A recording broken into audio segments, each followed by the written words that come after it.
أعلن اليوم الاتحاد الإفريقي لكرة القدم كاف بخطابات رسمية لاتحادات كرة القدم الأعضاء به، تضمنت النص التالي: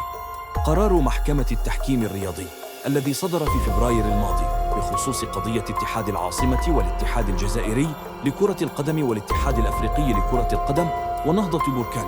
والجامعة الملكية المغربية لكرة القدم ملزم ونافذ بالنسبة للاتحاد الأفريقي لكرة القدم، وكذلك لجميع اتحاداته الأعضاء والأندية التابعة له. لذلك ولضمان التنفيذ الفعال لمبدأ الحياد السياسي للاتحاد الأفريقي لكرة القدم الذي استدعته محكمة التحكيم الرياضي، فإننا نبلغكم أنه عند إخطارنا بذلك أنه لن يتم ترخيص المعدات أو لن يتم ترخيصها بعد الآن لمسابقات الاتحاد الأفريقي لكرة القدم إذا كانت تحتوي على رسالة أو بطاقة أو شعار أو تمثيل ذي طبيعة سياسية، وتقع هذه المسؤولية على عاتق الاتحادات الأعضاء،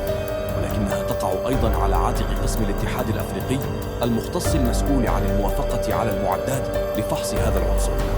وفي حالة عدم الامتثال لهذه المتطلبات سيكون للاتحاد الأفريقي لكرة القدم